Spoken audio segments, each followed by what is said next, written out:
Zero to Professional English Course, a creation of Habib Riaz.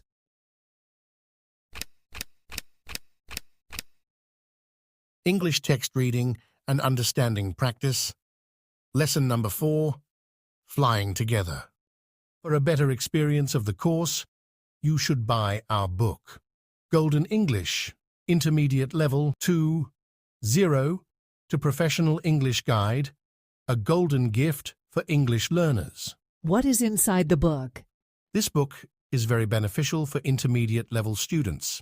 It contains part of speech, auxiliary verbs or modals, some additional structure of English sentences, 20 stories for Urdu to English practice, direct and indirect, 20 lessons for English text reading and understanding, 35 lessons for English speaking practice, and many more things. I am sure that my book, Golden English, would be a perfect need for English learners, as this will serve as a complete guide to improve their English skills, starting from zero knowledge to advanced levels. Especially translation, English text understanding, and speaking skills, whether starting from zero knowledge to advanced levels. Error is human nature, so if you notice any mistakes in the book, please do not hesitate to inform me. I would be grateful for this act of kindness. बिस्मिल्लाहिर्रहमानिर्रहीम अस्सलामु अलैकुम वरहमतुल्लाहि वबरकातुह। उम्मीद करता हूँ कि आप सब लोग बखैर आफियत होंगे। आज हम पढ़ेंगे अपना सबक नंबर 4 और आज के सबक में हम बात करेंगे फ्लाइंग टुगेदर। फ्लाइंग टुगेदर का मतलब होता है साथ साथ उड़ना। ओके, तो बेसिकली जो कहानी है वो ये है कि एक जंगल था और वहाँ पर कुछ परिंदे रहते थे, यानी बतख का एक झुंड रहता था और वहाँ पे एक पेड़ पे लोग रहते थे। तो पेड़ पे एक बेल जो है, एक घास होती है किस्म की, वो उगना शुरू हो गई। तो जो उनमें से बुजुर्ग बतख था उसने कहा कि ऐसा करते हैं कि हम लोग जो है इसको काट देते हैं वरना आगे चल कर के हमारे लिए ख़तरा पैदा कर सकता है। तो दूसरे जो बतख थे उन सब ने कहा कि ऐसा करने से कोई फ़ायदा नहीं है, तुम बेवकूफ़ी कर रहे हो, क्यों काट दे, क्या ज़रूरत है इसकी। तो उन लोगों ने उसको नहीं काटा।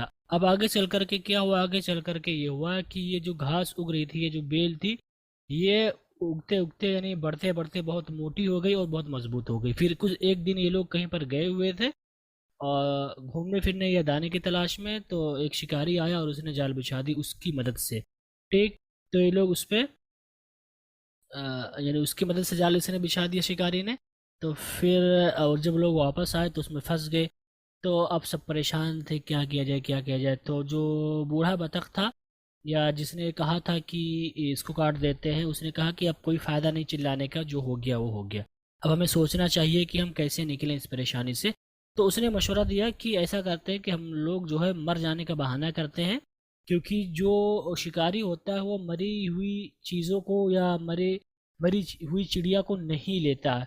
तो हम जब मरने का बहाना करेंगे तो हमें नीचे फेंक देगा और जब सारी यानी जो चिड़िया उन सबको फेंक देगा तो हम सब एक साथ जिंदा हो जाएंगे, यानी उठ जाएंगे और एक साथ उड़ जाएंगे।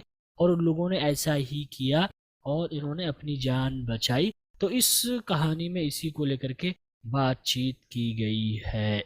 ओके, तो चलिए शुरू करते हैं अपना आज का ये सबक या आज की ये कहानी। Okay guys, lesson flying together, एक साथ उड़ना। देखते हैं कहानी में क्या है।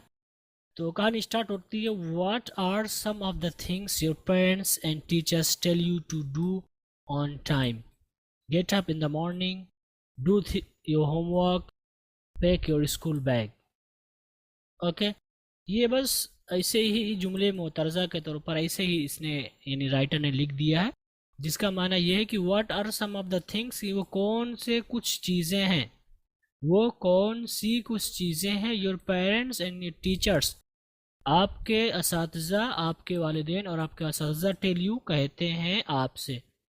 ओके, यहाँ पर जो है रिलेटिव प्रोनाउन पोशीदा है, यानी वो कौन सी चीज़ें हैं जिनको आपके, तो यहाँ पर डैड पोशीदा है। ओके, जिनको आपके वालिदैन और आपके टीचर कहते हैं टू डू, करने के लिए। ओके, ये लफ्ज़ी तर्जुमा हुआ। लेकिन जब हम इसको कहेंगे तो हम कहेंगे वो कौन सी चीज़ें हैं या वो कौन से काम हैं जिनको करने के लिए आपके वालिदैन और आपके टीचर्स या असातिज़ा कहते हैं। ऑन टाइम, वक्त पर, यानी वक्त पर करने के लिए कहते हैं, यानी वक्त पर काम किया जाए। ठीक। Gate up in the morning, सुबह सवेरे उठना। डू द होमवर्क, होमवर्क करना। Pack your school bag, school bag यानी स्कूल का जो बस्ता होता है उसको पैक करना। ठीक। तो ये जो है गर्च, इसमें ये सारे के सारे जो है इम्परेटिव प्रोनाउन है, बट इसका मतलब ये है कि वो आपसे कहते हैं क्या ये काम, यानी बहुत सारे काम हो सकते हैं। जैसे वो कह सकते हैं आपसे कि सुबह सवेरे उठो, अपना काम करो, अपना बस्ता पैक करो। ठीक है। तो वही कह रहा है कि आपके वालिदैन आपसे क्या कहते हैं कि टाइम पर काम करने के लिए कौन से काम है, इनमें से कोई एक है या कोई और है। ठीक है। तो ये इम्परेटिव सेंटेंस है, लेकिन इसका मतलब ये है कि ये काम, यहाँ पर काम बताना चाह रहा है, इस तरह के काम या कुछ और। ओके। तो कहानी शुरू होती है कि deep in a forest stood a very tall tree, it's leafy branches spread out like strong arms. This tree was the home of a flock of wild geese. They felt safe there. One of the geese was a wise old bird.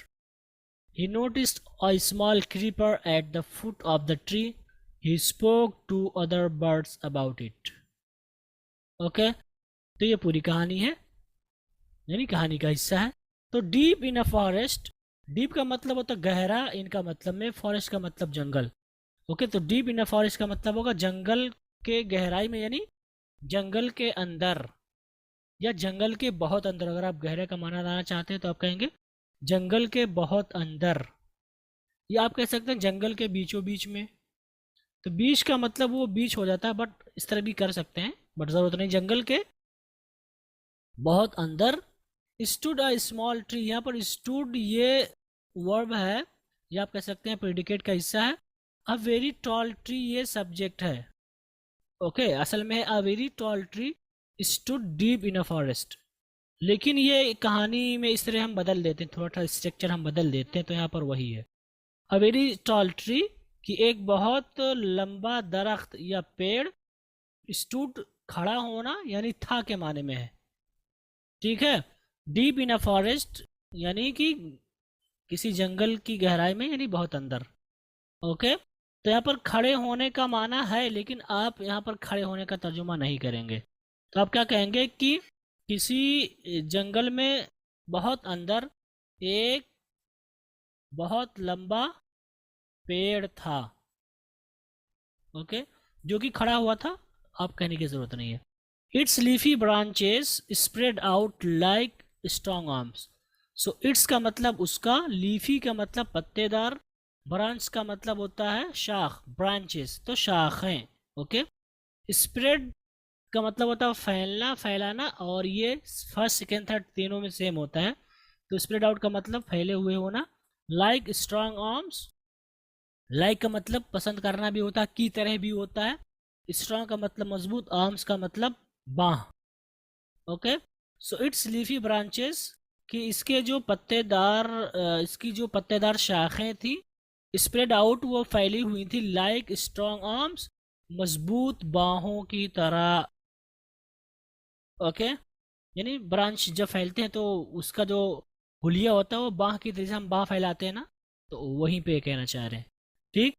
So this tree was the home of a flock of wild गीज।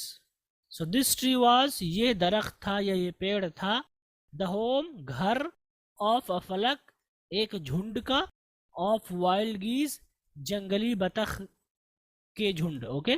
फलक of wild गीज का मतलब होगा जंगली, wild का मतलब जंगली, goose first यानी singular है, इसका मतलब बतख होता है, गीज का मतलब प्लूरल है गूस का। ओके। सो फलक ऑफ वाइल्ड गीज का मतलब होगा जंगली बतख का घर था, यानी मस्कन आप कह सकते हैं। ओके। सो ये जो पेड़ था ये जंगली बतख के, यानी बतखों कहने की जरूरत नहीं है, बतख के झुंड का मस्कन था। ठीक है। यानी वहां पर रहते थे ये, या बतख रहती थी, क्योंकि बतख मोनस इस्तेमाल होता है, बतखें रहती थी, तो चूंकि यहाँ पर झुंड आ गया तो मुजक्कर है, तो ये झुंड रहता था कह सकते हैं। Okay. They felt safe there, they felt का मतलब होगा उन्होंने महसूस किया, सेफ का मतलब महफूज, देयर का मतलब वहाँ तो यहाँ पर उन्होंने वहाँ सेफ महफूज यानी महफूज महसूस किया नहीं कहेंगे, दे फेल्ट सेफ देयर, कि उन्होंने वहाँ पर खुद को महसूस पाया। फील का मतलब होता है महसूस करना, और फाइंड का मतलब होता पाना, लेकिन हमने जो है नहीं कहा, तो हम कह सकते हैं कि दे फेल्ट सेफ देयर, कि वो लोग वहाँ पर खुद को महसूस पाते थे, खुद को महफूज पाते थे। दे फेल्ट सेफ देयर, कि वो लोग वहाँ खुद यानी महसूस करते थे वहाँ, ये भी कह सकते हैं लफ्जी तर्जुमा। सो दे फेल्ट सेफ देयर, तो यहाँ पर करते थे ही हम तर्जुमा करेंगे, ओके। यानी कि दे फेल्ट सेफ देयर, कि वहाँ पर वो खुद को जो है महफूज महसूस करते थे। One of the geese was a wise old bird, one of the geese यानी बतखों में से एक, वाज थी यानी एक बतख थी, अ वाइज अक्लमंद, ओल्ड बर्ड, ओल्ड का मतलब पुराना यानी बूढ़ा कह सकते हैं, बर्ड का मतलब चिड़िया, ओके। तो यहाँ पर मतलब होगा वन ऑफ द गीज, यानी जो बतख थी, बतखें थी, उनमें से एक क्या थी, वो थी अ वाइज ओल्ड बर्ड, एक अक्लमंद बूढ़ी चिड़िया, यानी उसकी उम्र ज़्यादा हो गई थी और वो अक्लमंद थी, दाना थी। यहाँ पर ये मतलब है, लफ्ज़ी तर्जुमा यही होगा कि बूढ़ी अक्लमंद बूढ़ी चिड़िया थी, यानी चिड़िया में ये भी आ जाएगा, यानी वो उनमें से एक थी ऐसी बतख जो कि अक्लमंद थी, ओके। ही नोटिस्ड, चूंकि उर्दू में मुअन्नस इस्तेमाल है लेकिन हिंदी अंग्रेजी वाले इसको मुज़क्कर इस्तेमाल करते हैं, इसलिए ही आया, ओके। ही नोटिस्ड, उसने महसूस किया, नोटिस का मतलब होता ध्यान देना, महसूस करना मैंने किया या उसे लगा, ठीक है। नोटिस का मतलब ध्यान देना, तो आप कह सकते हैं ही नोटिस्ड, उसने ध्यान दिया, स्मॉल क्रीपर, क्रीप का मतलब होता है रेंगना और क्रीपर का मतलब रेंगने वाला, लेकिन यहाँ पर मतलब है कि बेल, बेल का मतलब अगर आप कभी घूमने गए हो जंगलात वगैरह में या जहाँ पर पेड़ हो आपके आसपास, ख़ास तौर पर जो बरगद का दरख्त होता है, तो वहाँ पर आप देखेंगे कुछ घास ऐसे होते हैं जो नीचे से ऊपर चढ़ने लगते हैं, ठीक है। पेड़ पेड़ पे ही रहते हैं, वो बहुत मजबूत होते हैं, यहाँ तक कि आपने कुछ लोगों को देखा होगा उस पर झूलते हैं, झूला उसको पकड़ कर लटक जाते हैं, तो यहाँ पर वही बेल है, ठीक है। तो ही नोटिस, उसने ध्यान दिया, अ स्मॉल क्रीपर, एक छोटी सी बेल को, at the foot of the tree, जमीन के यानी दरख्त के पैर पर, ये लफ्जी तर्जुमा हुआ। लेकिन हम क्या कहेंगे, ही नोटिस, या यानी उसका ध्यान गया, ही नोटिस का मतलब होगा उसका ध्यान गया, उसने ध्यान दिया भी ठीक है, बट उसका ध्यान गया, अ स्मॉल क्रीपर, एक छोटे से बेल की तरफ, बेल मैंने बता दिया बेल क्या है मतलब, तो उसका ध्यान एक छोटी सी बेल की तरफ गया, at the foot of the tree, और वो बेल कहाँ पर थी, वो बेल दरख्त के निचले हिस्से में थी। फुट का मतलब पैर होता है, यानी पैर निचला हिस्सा होता है ना, तो इसलिए तो उसने जो है दरख्त या पेड़ के निचले हिस्से में मौजूद छोटी सी बेल पर उसकी तवज्जो गई या उसका ध्यान गया, दरख्त की तह में या दरख्त के निचले हिस्से में मौजूद एक छोटी सी बेल की तरफ, okay. He spoke to the other birds about it, आसान सा जुमला है, ही स्पोक, उसने बताया, बात किया है ना, बातचीत की, टू द अदर्स, दूसरों के साथ, यानी टू अदर बर्ड्स, दूसरी चिड़ियों के साथ, अबाउट इट, इसके बारे में, ओके। तो उसने इसके बारे में दूसरी चिड़ियों को बताया, बातचीत करने के बजाय आप कहते हैं बताया, ओके। तो यहाँ पर ये इसका तर्जुमा हुआ। आगे चलते हैं, आगे कह रहा है, do you see dead creeper, he said to them, let us destroy it. Why must we destroy it? Asked the geese in surprise. It is so small, what harm can it do? My friends, replied the wise old bird, that little creeper will soon grow. As it creeps up this tree, it will become thick and strong. Okay? So, do you see dead creeper? He said to them. यहाँ पर असल में he said to them पहले है और do you see dead creeper ये बाद में। तो he said to them, उसने उनसे कहा, क्या कहा, do you see dead creeper, कि क्या तुम देख रहे हो उस बेल को, do you see, क्या तुम देखते हो असल तर्जुमा होगा डू यू सी, क्या तुम देखते हो डेड क्रीपर, उस बेल को। लेकिन इसका अच्छा तर्जुमा होगा do you see dead creeper, की क्या तुम्हें वो बेल दिखाई दे रही है। Okay, let us destroy it. Let us का मतलब चलो, डिस्ट्रॉय का मतलब खत्म करना, इट मतलब इसे बर्बाद करना भी होता है, खत्म करना। लेट अस डिस्ट्रॉय इट, चलो इसे खत्म कर देते हैं। Why must we destroy it? asked the geese in surprise. So asked the geese in surprise, why must we destroy it? ये असल में okay. So asked the geese in surprise यानी ताज्जुब में पढ़कर या ताज्जुब के साथ जो है बतखों ने पूछा। आस्क का मतलब होता है पूछा। ओके, क्या why must we destroy it, कि हम इसे क्यों ख़त्म करें। और यहाँ पर चूंकि मस्ट आया हुआ इसलिए आप भला कर सकते हैं, क्योंकि इसमें ताकीद पाई गई कि हमें इसे क्यों ख़त्म कर देना चाहिए, या हम इसे क्यों ख़त्म करें भला। क्या कह सकते हैं आप, अगर आप इसका लफ्ज़ी तर्जुमा करें तो हम कहेंगे वाई मस्ट बी डिस्ट्रॉयड, कि हम इसे क्यों ज़रूर ख़त्म करें। लेकिन अगर आप इसको अच्छे अंदाज में कहना चाहें तो आप कहेंगे कि हम इसे क्यों भला ख़त्म करें, या हमारे लिए इसका ख़त्म करना क्यों ज़रूरी है। इसने पूछा, जो बतख थे उन सब ने पूछा हैरत ज़दा होकर, यानी हैरानी के आलम में। सरप्राइज का मतलब हैरानी के आलम में। इट इज़ सो स्मॉल, ये बहुत ही छोटा है। सो का मतलब बहुत ज़्यादा, स्मॉल का मतलब छोटा। So it is so small, ये बहुत छोटा या बहुत ही छोटा है या बहुत ज़्यादा छोटा है। What harm can it do, what harm क्या नुकसान, कैन कर सकता है, इट ये डू सकना यानी करना। What harm can it do, कि ये क्या नुकसान पहुंचा सकता है माय फ्रेंड्स, मेरे दोस्तों। Okay, replied the wise old bird, replied the wise old bird, अक्लमंद बूढ़ी बतख ने जवाब दिया। डैट की क्या कहा, that little creeper will soon grow, that little creeper ये छोटी सी जो बेल है, विल सून ग्रो ये जल्द ही बड़ी हो जाएगी। As it creeps up this tree, कि जब या जैसे ही ये ऊपर जाएगी, दिस ट्री इस दरख्त पर, यानी जो ही ये इस दरख्त के ऊपर चढ़ेगी, it will become thick and strong, तो ये हो जाएगी मजबूत और मोटी। थिक का मतलब मोटा होना और स्ट्रांग का मतलब मजबूत।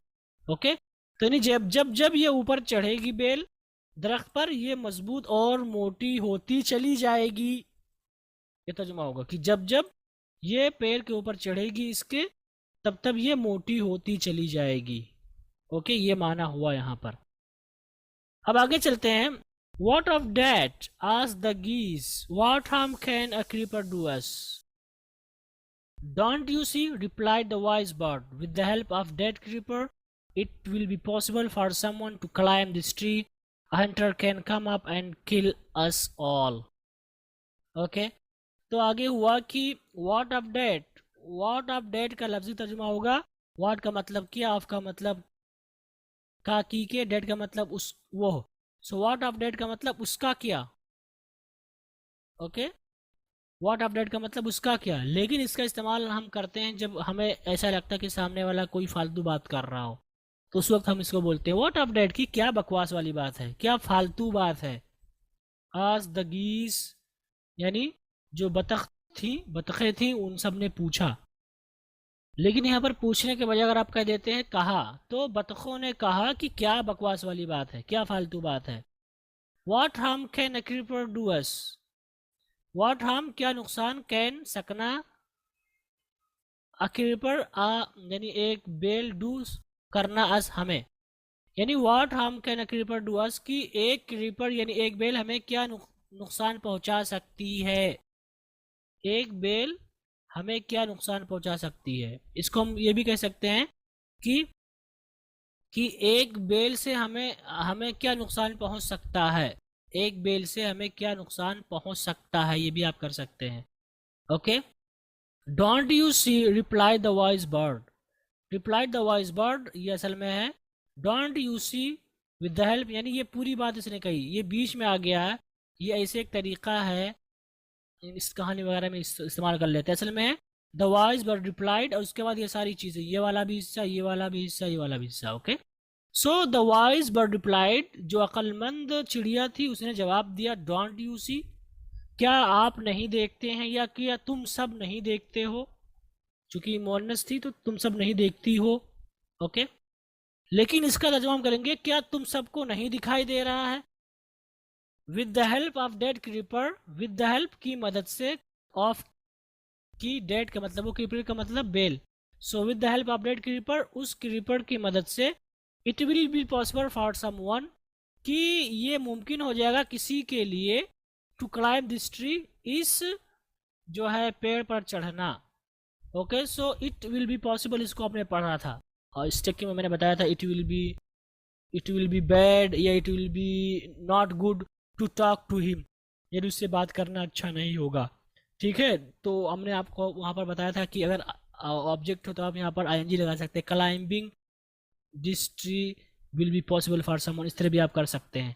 ठीक, तो यहाँ पर वही स्ट्रक्चर है कि it will be possible for someone to climb this tree का मतलब है climbing this tree will be possible for someone, ये असल में। ठीक है, तो हम कहेंगे इट विल बी पॉसिबल, कि ये मुमकिन हो जाएगा, फॉर समवन किसी के लिए, क्या मुमकिन हो जाएगा, टू क्लाइम चढ़ना, दिस ट्री इस पेड़ पर। ये लफ्जी तर्जुमा हो, लेकिन असल में हम कहेंगे कि with the help of dead creeper, इस बेल की मदद से, it will be possible for someone to climb this tree, कि इस किसी के लिए भी इस पेड़ पर चढ़ना मुमकिन हो जाएगा। Okay, Hunter can come up, आसान सा जुमला है कि एक शिकारी ऊपर आ सकता है, एंड किल अस ऑल, और हम सबको ख़त्म कर सकता है, हम सबका खात्मा कर सकता है। ओके, तो ये इसका तर्जुमा हुआ। आगे क्या हुआ? Well there is no hurry, they replied, the creeper is very small, it would be a pity to destroy it now. Okay, तो आगे क्या हुआ? आगे ये हुआ कि well there is no hurry, they replied, यानी दे रिप्लाइड, उसके बाद ये पूरी बात क्या जवाब दिया? दे रिप्लाइड, उन्होंने जवाब दिया, वेल ठीक है, देयर इज नो हरी, कोई जल्दी नहीं है। The creeper is very small, जो बेल है ये बहुत ही ज़्यादा छोटी है। इट वुड बी अ पिटी, कि ये बहुत अफसोस की बात होगी, टू डिस्ट्रॉय इट नाउ, इसे अभी ख़त्म कर देना। ओके, यानी दुख की बात हो जाएगी अगर आप इसे अभी ख़त्म कर देंगे। So it would be a pity to destroy it का मतलब, destroying it now would be a pity, यहाँ पर इट आ गया है, इसका मतलब ये है कि इससे मुराद ये है डिस्ट्रॉय। ओके, तो इट वुड बी अ पिटी, कि ये बहुत ही अफसोस की बात होगी, टू डिस्ट्रॉय, क्या ये, यानी इसे तबाह करना, ख़त्म करना, नाउ अभी, तो इसका मतलब होगा कि इसे अभी ही ख़त्म कर देना, ये बड़े ही तरस की बात है, बड़े रहम की बात है, बड़े अफसोस की बात है, ये अच्छी बात नहीं है। ओके, यहाँ पर ये मतलब हुआ। आगे चलते हैं, और आगे, destroy the creeper while it is still young, the old bird advise, now it is tender and you can cut it easily, later it will become hard and you will not be able to cut it. Okay, तो आगे ये हुआ कि destroy the creeper while it is still young, the old bird advised, ये असल में the old bird advised, उसके बाद ये पूरी बात। ठीक है, सो असल में द ओल्ड बर्ड एडवाइज, की जो बूढ़ी चिड़िया थी, या जो बुजुर्ग, बूढ़ी ना गए, तो अब मैंने अभी तक बूढ़ी किया, अगर बूढ़ी ना करके बुजुर्ग कर दे तो बहुत अच्छा हो जाएगा, बुजुर्ग कर दें आप। सो बुजुर्ग चिड़िया ने मशवरा दिया, क्या? डिस्ट्रॉय द क्रीपर, कि इस बेल को ख़त्म कर दो। Okay, while it is still young, जबकि ये अभी ही मतलब नौजवान है, यानी अभी छोटी है। ठीक है, यंग का मतलब कम उम्र के माने में होता है। ठीक है, न उम्र, यानी अभी ये बहुत छोटी है, और इसको इसी हालत में बर्बाद कर दो, ख़त्म कर दो। और क्या कहा? नाउ इट इज टेंडर, कि नाउ का मतलब अब होता है, लेकिन मतलब अभी। इट इज टेंडर, टेंडर का मतलब नाजुक, नर्म, ये अभी नर्म है। And you can cut it, और आप इसे काट सकते हैं इजीली, आसानी के साथ। ओके, आसान सा जुमला है।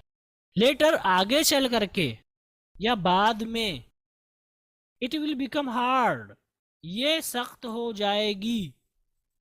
ठीक है, इट का मतलब क्रीपर, यानी बेल, बेल सख्त हो जाएगी। And will not be able, और आप काबिल नहीं होंगे, टू कट इट, इसे काटने के। ओके, तो काबिल होने का मतलब कोई काम कर पाना, तो इसका तर्जुमा हम कर सकते हैं, and you will not be able to cut it, और आप सब इसे नहीं काट पाएंगे। एबल का मतलब कोई काम कर पाना। Okay, and you will not be able to cut it, और आप इसे नहीं काटने के काबिल होंगे, यानी आप इसे नहीं काट पाएंगे। ये अच्छा तर्जुमा होगा। ओके, आगे है we will see answer the birds but they did not destroy the creeper. They forgot the wise old bird's advice. As the creeper grew, it became winding its way up the tree.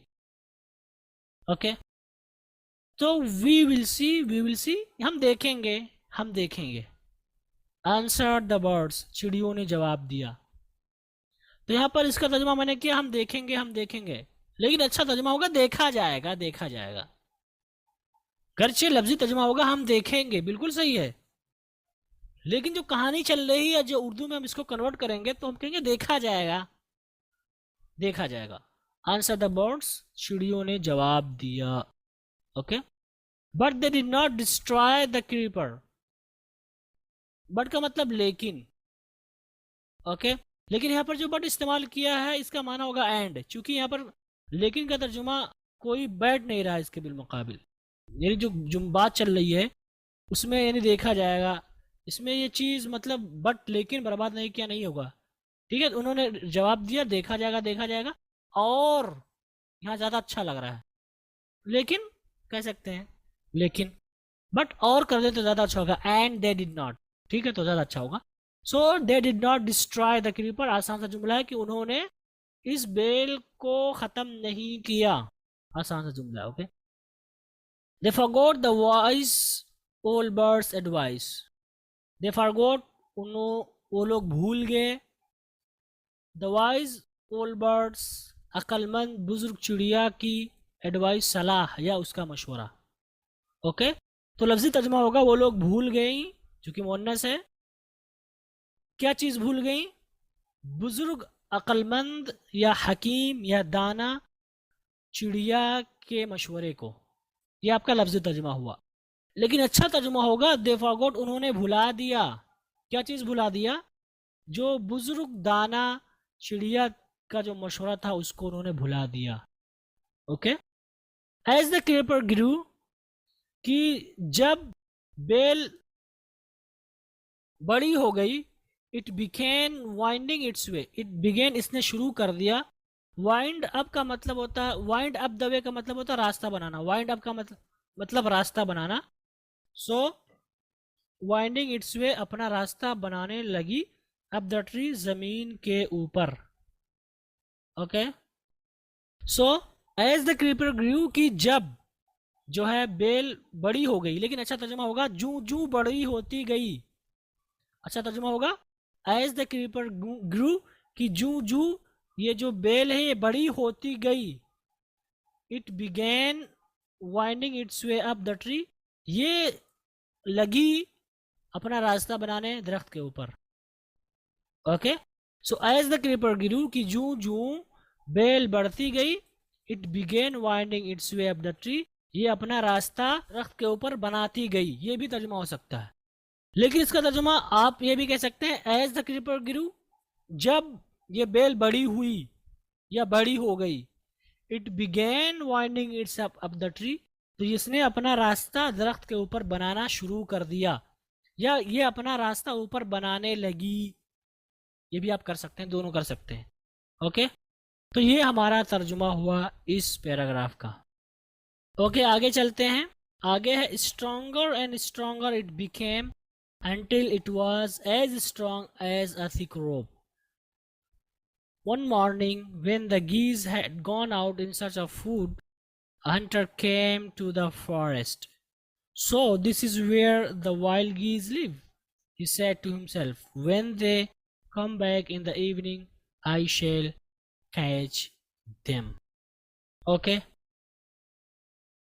तो आगे क्या हुआ कि आगे कह रहे हैं कि आगे ये हुआ कि stronger and stronger it became, कि ये मजबूत से मजबूत तर हो गया। स्ट्रॉन्गर का मतलब बहुत ज़्यादा मजबूत, यानी मज़ीद मजबूत, और मज़ीद मजबूत यानी कहीं ज़्यादा मजबूत हो गया। इट बिकेम का मतलब होना। सो असल में it became stronger and stronger, तो थोड़ा सा उलट दिया है, कहानियों में ऐसा आपको मिल जाएगा, तो परेशान होने की ज़रूरत नहीं है। Okay, it became stronger and stronger. So it became stronger and stronger, कि ये मजबूत होता चला गया। यहाँ पर स्ट्रॉन्गर स्ट्रॉन्गर का मतलब मजबूत होता चला गया, ये अच्छा तर्जुमा होगा।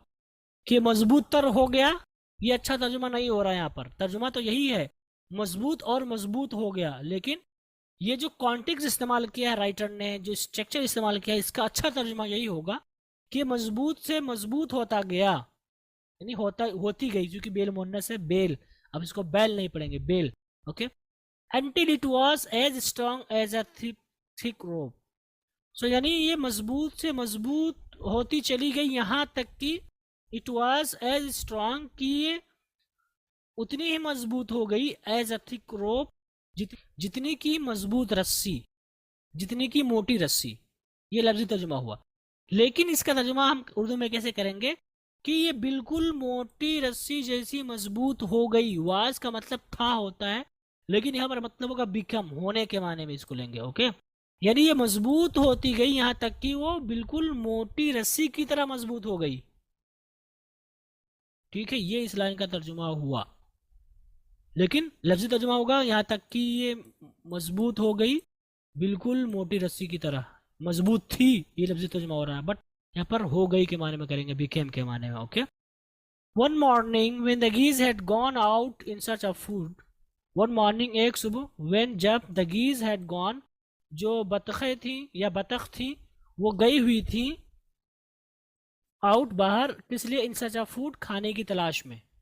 सो एक सुबह जब की बतख खाने की तलाश में बाहर गई हुई थी, hunter came to the forest, एक शिकारी जंगल आया। यहाँ पर जंगल आया कहेंगे, जंगल तक आया नहीं कहेंगे, क्योंकि कम के साथ टू इस्तेमाल करते हैं, ये आपकी अंग्रेजी की ताबीर है। यहाँ पर आप टू का तर्जुमा नहीं करेंगे। टू का तर्जुमा कब करते हैं आपको भी पता है उर्दू में, यहाँ तक जाऊँगा फिर वापस आऊँगा, या आप मुझे यहाँ तक छोड़ दें, ठीक है, मुझे जंगल तक छोड़ दें। अगर कोई ऐसी बात चल रही जिसमें टारगेट वही हो कि वहीं तक ही गया मैं, तो आप ये तर्जुमा करेंगे। लेकिन यहाँ पर कोई ऐसी बात नहीं कि आपको तक कहना पड़े, यानी जंगल आया। ठीक, so see this is where the wild geese live, he said to himself. So he said to himself, ये असल तर्जुमा है। Okay, he said to himself. So ये पूरा जुमला, फिर इसने बात कही, क्या कही, ही सेड टू हिमसेल्फ, उसने खुद से कहा। ये आपका इसमें रिपोर्टेड वर्ब, रिपोर्टिंग स्पीच है, ठीक है, और ये आप क्या क्या रिपोर्टेड स्पीच है। ओके, क्या कहा, सो, अच्छा, सो का मतलब यहाँ क्या होगा, अच्छा, दिस इज वेयर, ये वही जगह है जहां द वाइल्ड गीज लिव, जंगली बतख रहती हैं। अब बतखें रहती हैं कहने की जरूरत नहीं, बतख रहती हैं हो जाएगा। Okay, so this is where the wild geese live, अच्छा तो जंगली बतख यहीं रहती हैं। तो दिस इज, यही है, वेयर, जहां, द वाइल्ड गीज लिव, जंगली बतख रहती हैं। तो ये आपका लफ्जी तर्जुमा हुआ। तो ये है जहां जंगली बतख रहती हैं, ये आपका लफ्जी तर्जुमा हुआ। लेकिन अच्छा तर्जुमा होगा, अच्छा तो जंगली बतख यहीं रहती हैं। ही सेड टू हिमसेल्फ, उसने खुद से कहा, अपने आप से कहा। आगे क्या कहता है वो, when they come back in the evening, when, जब, they come back in the evening, वो लोग वापस आएंगे शाम में, I shall catch them, I shall catch them, मैं इनको पकड़ लूंगा। ओके, ये जो जुमला है असल में शर्तिया जुमला है। जब, चूंकि यहाँ पर अगर का माना नहीं फिट हो रहा है, तो यहाँ पर भी एक तरह का मतलब शर्तिया जुमला नहीं है, लेकिन वो कॉन्टेक्स्ट है यहाँ पर। व्हेन दे कम बैक, कि जब वो वापस आते हैं, इन द इवनिंग, शाम में, आई शेल कैच देम, तब मैं इनको पकड़ूंगा। ये आपका लफ्जी तर्जुमा हो रहा है कि जब वो शाम में वापस आते हैं। तो यहाँ पर ये तर्जुमा नहीं होगा, बल्कि व्हेन दे कम बैक, यहाँ पर असल में when they will come back in the evening, कि जब वो शाम में वापस आएंगे, आई शैल कैच देम, तब मैं इनको पकड़ूंगा या पकड़ लूंगा। ओके, ये तर्जुमा होगा। व्हेन दे कम बैक का मतलब यहाँ पर फ्यूचर में है। ओके, असल में फ्यूचर में इसको तर्जुमा करेंगे, तब जाके आपका उर्दू में फिट होगा। उसके बाद कह रहा है, the hunter climbed up the tree with the help of the creeper, he got to top and spread his net there, then he climbed down and went away. आगे क्या हुआ, आगे the hunter climbed up the tree, कि जो शिकारी था वो दरख्त के ऊपर चढ़ गया, with the help of the creeper, बेल की मदद से। ठीक, he got to the top, get के माने होते हैं हासिल करना, तो यहाँ पर इसका तर्जुमा होगा ही गॉट, वो हासिल किया, टू द टॉप, ऊपरी हिस्सा। लेकिन गेट का मतलब होता है चढ़ने के माने में भी होता है। गेट के बहुत सारे माने हैं, गेट का मतलब होता है समझना भी। जैसे आप बोलते हैं did you get what my point, did you get what I told, क्या आप समझा जो कुछ मैंने कहा, क्या आपको समझ में आ जो कुछ मैंने कहा। तो यहाँ पर वो ही माना होता है। Okay, he got to the top का मतलब होगा यहाँ पर चढ़ना, ठीक है। He got to the top, वो ऊपर चढ़ गया, and spread his net there, और उसने अपनी जाल वहां फैला दी, यानी बिछा दी, जाल बिछाना कहेंगे। ओके, सो वो ऊपर चढ़ गया और उसने वहां पर अपनी जाल बिछा दी। देन ही क्लाइम डाउन, फिर वो नीचे उतरा, एंड वेंट अवे, और चला गया, एंड वेंट अवे, और चला गया। ओके, आगे देखते हैं क्या हुआ। आगे है कि in the evening the geese returned home. They did not notice the net. As they flew into the tree, they were trapped. They struggled hard to get out but could not. तो यहाँ पर ये हुआ कि इन the evening, शाम में या शाम को, द गीज रिटर्न होम, जो बतख थी वो वापस आई घर। दे did not notice the net, उन्होंने ध्यान नहीं दिया जाल की तरफ, ठीक है। दे डिड नॉट नोटिस, उन्होंने ध्यान नहीं दिया द नेट, जाल का, यानी उनकी तवज्जो या उनका ध्यान जाल की तरफ नहीं गई, तवज्जो नहीं गई और ध्यान नहीं गया। Okay, as they flew into the tree, जैसे ही वो दरख्त में उड़ी, फ्लू का मतलब उड़ना होता है और इनटू का मतलब अंदर, यानी जैसे ही वो उड़कर दरख्त में दाखिल हुई, क्योंकि उनका घर अंदर था, ब्रांच में था, शाखों पे था उनका घर, तो अंदर जाएंगी ना पेड़ के। तो यहाँ पर वही माना है कि जैसे ही वो अंदर घुसी उड़कर पेड़ में, देवर ट्रेप्ड, देवर ट्रेप्ड, वो फंस गई। ट्रेप का मतलब होता है फंसना, फंसाना। ओके, सो देवर ट्रेप्ड, वो फंसा ली गई, यानी वो सब फंस गई। They struggle hard, struggle hard का मतलब सख्त मेहनत करना, सख्त कोशिश करना।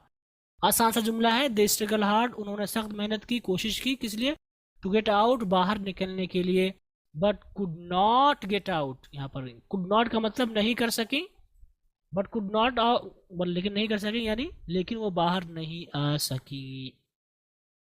ओके गाइस, आगे देखते हैं क्या हुआ। आगे हुआ कि help help, cried the geese, we are caught in the hunter's net. Oh what shall we do, don't make a fuss now, said the wise old bird.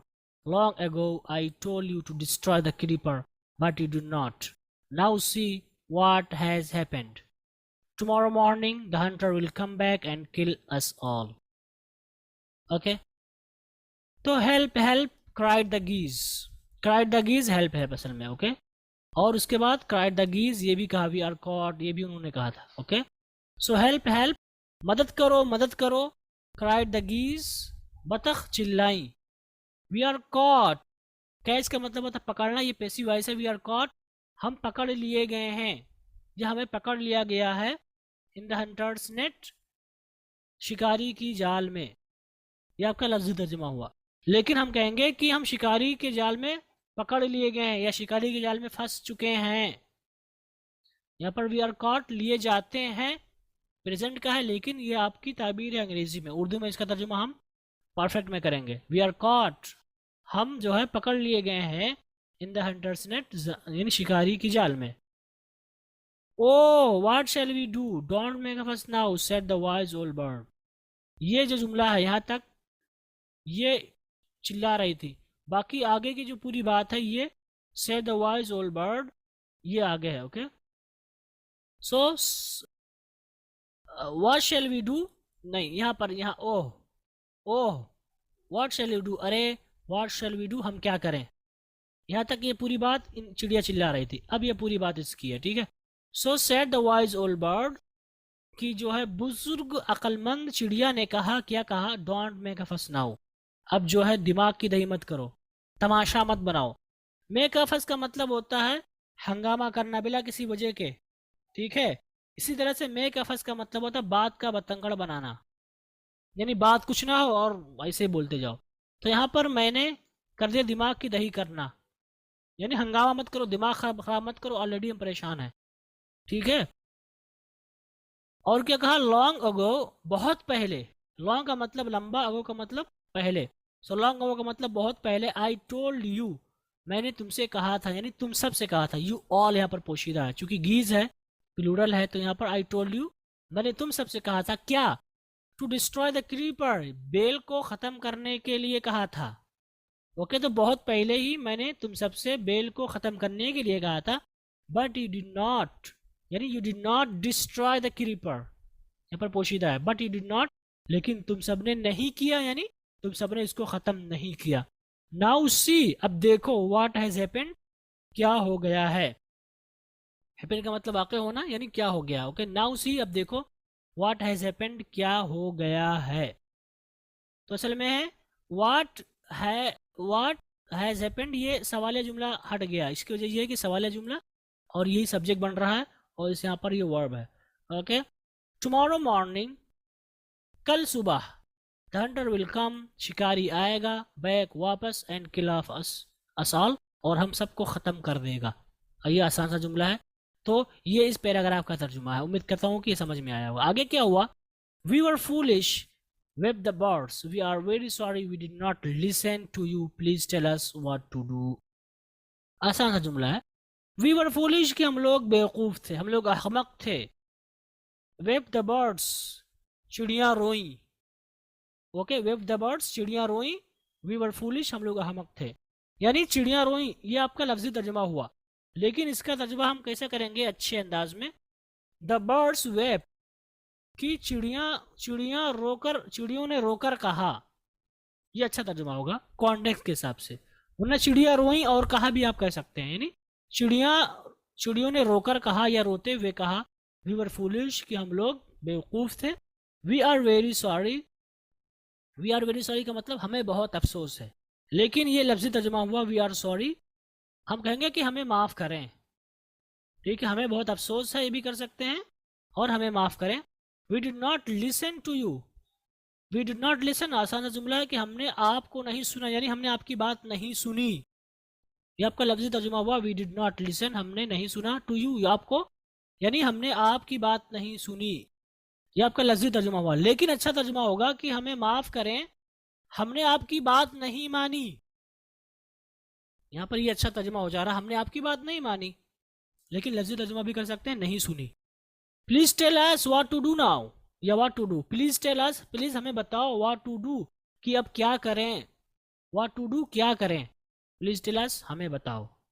Okay, अब आगे क्या हुआ, आगे ये हुआ कि then listen carefully, reply the voice bird, when the hunter comes you must all pretend to be dead, just lie still, the hunter will not want dead birds, he will throw us to the ground, it will then be easy for him to climb down, collect the dead birds and take them home. When the last of us has been thrown down, we must quickly get up and fly away. In the morning the hunter came to the tree and climbed up. He looked at the geese in the net. Okay, तो हम तर्जुमा करते हैं इस paragraph का। Then listen carefully, replied the voice bird, यानी the voice bird replied, ये पूरी बात है, ठीक है, ये असल जुमला है। द वॉइस बर्ड रिप्लाइड, अब पूरी बात। So the voice bird replied, अक्लमंद या हकीम या दाना चिड़िए ने जवाब दिया। क्या? देन, फिर, लिसन केयरफुली, ध्यान से सुनो। लेकिन हम कहेंगे ठीक है ध्यान से सुनो, अच्छा ध्यान से सुनो। ओके, फिर ध्यान से सुनो भी आप कर सकते हैं। When the hunter comes, इसका तर्जुमा होगा कि जब जो है शिकारी आता है। You must all pretend, तो ज़रूरी है कि तुम सब लोग बहाना करो, to be dead, मरने का या मरे हुए होने का। यह आपका लफ्ज़ी तर्जुमा हुआ कि जब शिकारी आता है तो तुम लोग ज़रूर बहाना, या तुम सब लोगों को ज़रूर बहाना करना चाहिए मरे हुए होने का। यह आपका लफ्ज़ी तर्जुमा हुआ according to the words and structure, right. यहाँ पर ये ताबीर है जिसको आपको बहुत ज़्यादा देखने को मिलेगा कि ये प्रेजेंट में बात कही जा रही है, लेकिन इसका तर्जुमा हम अंग्रेज़ी में या उर्दू में फ्यूचर में करते हैं। जब कोई काम इंसान करे फ्यूचर में, ठीक है, तो उसके लिए हम, ये एक ताबीर है कि हम प्रेजेंट में ले आते हैं, लेकिन एक्चुअल में इसका तर्जुमा फ्यूचर में करते हैं, ठीक है। यहाँ पर आप नहीं कहेंगे कि जब आता है, बल्कि यहाँ पर हम करेंगे व्हेन द हंटर विल कम, यहाँ पर ये माना है। ये ताबीर सही है, गलत नहीं है, अंग्रेजी की ताबीर सही है, बट इसका तर्जुमा हम फ्यूचर में करेंगे। हम कहेंगे व्हेन द हंटर कम्स का मतलब when the hunter will come you must all pretend to be dead, तुम सब जरूर बहाना करना।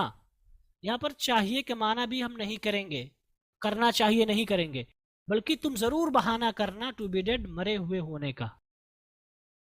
Okay, so when the hunter comes कि जब शिकारी आएगा या आए, आएगा भी आप कर सकते हैं या आए, व्हेन द हंटर कम्स जब शिकारी आए, you must all pretend to be dead, तो तुम सब जरूर बहाना करना मरे हुए होने का।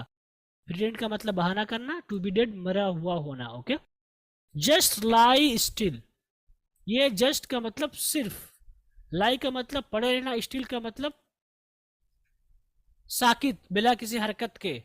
Okay, so just lie still मुकम्मल तौर पर, यहाँ पर इसका तर्जुमा कर दें कि मुकम्मल तौर पर लाई स्टिल बिला किसी हरकत के पड़े रहना, जस्ट सिर्फ लाई पड़े रहना, स्टिल बिला किसी हरकत के। ठीक है, यानी मुकम्मल तौर पर बिला किसी हरकत के पड़े रहना, ये आपका इंपरेटिव सेंटेंस है। Okay, the hunter will not want dead birds, so ये आसान सा जुमला है। The hunter will not want कि जो शिकारी वो नहीं चाहेगा डेड बर्ड्स, मरी हुई चिड़ियों को। He will throw us to the ground, he will throw us to the ground, वो हमें फेंक देगा जमीन पर, आसान सा जुमला है। It will then be easy for him, it will be easy then for him to climb down. Okay, तो इट विल बी देन फिर होगा ये बी इजी आसान फॉर हिम उसके लिए, टू क्लाइंब डाउन नीचे उतरना, यानी इसका तर्जुमा होगा then to climb down will be easy for him. यहाँ पर इट जो आया हुआ है किसकी जगह पे आया हुआ है, टू क्लाइंब या क्लाइंबिंग डाउन, और हमने जो स्ट्रक्चर बताया था वहाँ पर it will take some time, it will be easy, it will be go bad for me, ये स्ट्रक्चर आपको बताया था। तो यहाँ पर वही स्ट्रक्चर है। इट विल बी देन का मतलब द क्लाइंबिंग विल देन, या देन आप पहले ला सकते हैं। तो यहाँ पर इट का तर्जुमा नहीं करेंगे, बल्कि इट से जो मुराद है वो क्लाइंब डाउन यानी नीचे उतरना, विल बी इजी आसान होगा फॉर हिम उसके लिए। ठीक है, देन इट विल बी असल में है, so it will be then, it will then be easy for him to climb down, फिर उसके लिए नीचे उतरना आसान होगा, यानी जब फेंक देगा तो फिर उसका हाथ खाली हो जाएगा और वो आसानी के साथ नीचे उतर जाएगा। और उसके लिए क्या आसान होगा, to collect the dead birds, और उसके लिए आसान होगा क्या, to collect the dead birds, मुर्दा चिड़ियों को इकट्ठा करना, मुर्दा चिड़ियों को इकट्ठा करना उसके लिए आसान होगा। एंड टेक देम होम, और घर ले जाना उसके लिए आसान होगा, यानी वो जब हम ज़मीन में पड़े रहेंगे तो आसानी के साथ नीचे उतरेगा, फिर हमें जमा करेगा आसानी के साथ, और आसानी के साथ वो घर लेके चला जाएगा। क्यों, क्योंकि जो है जब जिंदा रहेंगी चिड़िया तो फिर कोई उड़ेंगी, कोई इधर भागेंगी, कोई उधर भागेंगी, तो फिर उसको परेशानी होगी। लेकिन जब हम बहाना करेंगे मरे हुए होने का, तो वो भी सोचेगा हाँ सब मर गई, चलो अब हटाओ, हम आसानी से लेके घर जाएंगे इनको। और क्या प्लानिंग की इन्होंने, when the last of us has been thrown down, so when the last has, यहाँ पर जो हैज बीन थ्रोन डाउन ये आपका पास्ट परफेक्ट है, पैसिव वॉइस है। ओके, व्हेन जब द लास्ट ऑफ अस हम में से आखिरी, हैज बीन थ्रोन फेंका जा चुका है, डाउन नीचे, यानी जब हमें फेंका जा चुका होगा, इसको तर्जुमा करेंगे।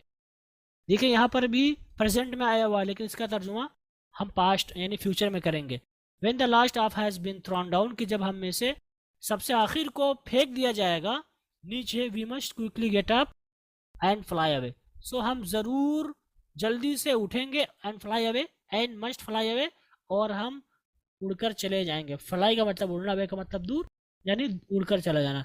So and fly away, and हम जो है उड़कर चले जाएंगे या उड़कर भाग जाएंगे या उड़ जाएंगे। Okay, so when the last of us has been thrown down कि जब हम में से सबसे आखिरी को फेंक दिया जाएगा, we must quickly get up and fly away, तो हमें फौरन जो है जल्दी से उठना होगा और उड़ जाना होगा। ठीक है, ये भी आप कर सकते हैं होगा के साथ। ओके, इन द मॉर्निंग सुबह में, the hunter came to the tree, शिकारी दरख्त के पास आया। यहाँ पर टू का तर्जुमा हम करेंगे के पास आना। Okay, come to the tree, दरख्त आया, ये कोई तर्जुमा नहीं है उर्दू में, तो यहाँ पर तक आया भी आप कर सकते हैं, दरख्त तक आया, लेकिन अगर आप करते दरख्त के पास आया, दरख्त के करीब ना कहें, दरख्त के पास आया, बात वही है, तो ज़्यादा अच्छा हो जाएगा। जब वो शिकारी दरख्त के पास आया, दरख्त के करीब आया, एंड क्लाइम्ड अप, सो सुबह में जो है शिकारी दरख्त के पास आया, एंड क्लाइम्ब अप, ऊपर चढ़ गया। He looked at the geese in the net, he looked उसने देखा, एट द गीज यानी बतखों को, इन द नेट जाल में। यहाँ पर बतखों पर देखा तर्जुमा नहीं होगा, लुक एट का मतलब देखना होता है, okay. He looked at the geese, उसने बतखों को देखा, इन द नेट जाल में, ओके। तो यहाँ पर ये इसका तर्जुमा हुआ। आगे क्या हुआ? आगे हुआ कि they are all dead. The hunter muttered, he muttered himself. He threw them out of the net one by one. The birds lay still and until the last one had been thrown down. Then all at once they got up, flapped their wings and flew away. The hunter was taken by surprise. From the top of the tree he watched all the geese fly away. Okay. तो आगे ही हुआ कि दे are all dead, कि ये सारी की सारी मर गई हैं, ये चिड़िया मुर्दा हैं। दे आर, यहाँ पर दे आया हुआ है, इसका मतलब ये नहीं कि वो लोग करेंगे, बल्कि यहाँ पर ये करेंगे, okay. They are all dead, चूंकि ये प्रोनाउन इस्तेमाल हुआ है, डिमॉन्स्ट्रेटिव प्रोनाउन नहीं, बल्कि ये तो आप किसी नाउन की जब इस्तेमाल करते हैं, okay. So they are all dead, कि ये सब के सब मुर्दा हैं, ये सब के सब मरी हुई हैं। ही मटर टू हिमसेल्फ, उसने खुद के साथ बड़बड़ाया, यानी खुद से बड़बड़ाया, यानी खुद से कहा भी आप कर सकते हैं। मटर का मतलब बड़बड़ाना होता है, यानी खुद से कहा। He threw them out of the net, he threw उसने फेंक दिया देम उनको, out of the net, net से बाहर, वन बाय वन, एक एक करके। तो यहाँ पर ये आपका लफ्जी तर्जुमा हुआ, लेकिन इसको हम कहेंगे कि ही थ्रू आउट ऑफ देम, कि उसने एक एक करके उन सबको निकाल कर जाल से बाहर फेंक दिया। आउट ऑफ देम का तर्जुमा करेंगे निकाल कर बाहर फेंकना, okay. So he threw them out of the net one by one का मतलब उसने एक एक करके सबको निकाल कर बाहर फेंका जाल से। द बर्ड्स ले स्टिल, यहाँ पर ले जो है पड़े रहने के माने में है। द बर्ड्स ले स्टिल, स्टिल का मतलब होता है अब भी के माने में, लेकिन यहाँ पर इसका मतलब होगा कि साकित, यानी कोई हरकत ना करना, ठीक है, बिना किसी हरकत के। सो द बर्ड्स ले स्टिल, की जो है चिड़िया पड़ी रही, स्टिल बिना किसी हरकत के। Until the last one had been thrown down, यहाँ तक, कब तक पड़ी रही? यहाँ तक कि जो लास्ट है, आखिरी है, had been thrown down, उनको यानी उसको फेंक दिया गया था, या फेंक दिया जा चुका था, यहाँ तक कि आखिरी को फेंक दिया जा चुका था। ये आपका लफ्ज़ तर्जुमा हुआ। लेकिन इसका तर्जुमा करेंगे कि चिड़िया जो है वो बिना किसी हरकत के पड़ी रही, यहाँ तक कि लास्ट वाली को भी नीचे फेंक दिया गया, या नीचे फेंक दिया गया था। यहाँ पर ये पैसिव वॉइस है, okay. Then all at once, और फिर अचानक, दे गॉट अप, वो उठी, फ्लैप देयर विंग्स, फ्लैप का मतलब होता है फड़फड़ाना, विंग्स का मतलब पर, फ्लैप देयर विंग्स, उनके अपने परों को फड़फड़ाया, एंड फ्लू अवे, और उड़ गई या उड़कर भाग गई, okay. Then all at once, फिर अचानक, दे गॉट अप, वो उठी, फ्लैप देयर विंग्स, अपने परों को फड़फड़ाया, एंड फ्लू अवे, और उड़कर भाग गई। The hunter was taken by surprise. So take by surprise का मतलब होता है हैरत में डालना। टेक समवन बाय सरप्राइज का मतलब होता है हैरत में डालना या हैरत ज़्यादा करना, okay. So the hunter was taken, इसका तर्जुमा होगा कि शिकारी को ले लिया गया था। द हंटर वाज टेकन, शिकारी को ले लिया गया था, बाय सरप्राइज, सरप्राइज के जरिए, या चंबे के जरिए, या हैरत के जरिए। यह आपका लफ्जी तर्जुमा हुआ कि जो है शिकारी को जो है सरप्राइज के जरिए ले लिया गया था। तो ये कोई तर्जुमा नहीं हुआ, तो हम कहेंगे the hunter was taken by surprise का मतलब कि जो है शिकारी वो हैरत में पड़ गया था, यही मतलब हुआ। The hunter was taken by surprise, कि शिकारी हैरत में पड़ गया था। From the top of the tree, दरख्त के ऊपर से, ही वॉच्ड, उसने देखा क्या, ऑल द गीज, तमाम बतखों को, फ्लाई अवे, दूर उड़ते हुए। So all the geese fly away का लफ्जी तर्जुमा होगा कि सारी बतखें ऊपर यानी उड़ती हैं, दूर उड़ती हैं। लेकिन यहाँ पर ये कोई माना नहीं निकल रहा है। तो इसका तर्जुमा हम करेंगे कि उसने दरख्त के ऊपर से क्या देखा, उन तमाम बतखों को देखा कि ये सब के सब क्या है, उड़ उड़ यानी उड़ते हुए देखा, इन बतखों को उड़ते हुए देखा। तो उसने दरख्त के ऊपर से इन तमाम बतखों को उड़ते हुए देखा। ओके, और इसके राइटर कौन है आगे, इसके राइटर हैं शिव कुमार साहब। और ये जो कहानी ली गई है ये adopted from the stories from Panchatantra. Okay, Panchatantra जो है कि ये एक किताब है और उसमें एक कहानी है अवाइज ओल्ड बर्ड, वही चीज़ यहाँ पर है, उसी में से ये कहानी ली गई है। ओके गाइस, तो यहीं पर आज का ये हमारा सबक ख़त्म हुआ। उम्मीद करता हूँ कि आपको समझ में आया होगा और बहुत से मुश्किल अल्फाज आपको मिले होंगे, बहुत से मुश्किल जुमले आपको मिले होंगे, वो भी आपको समझ में आ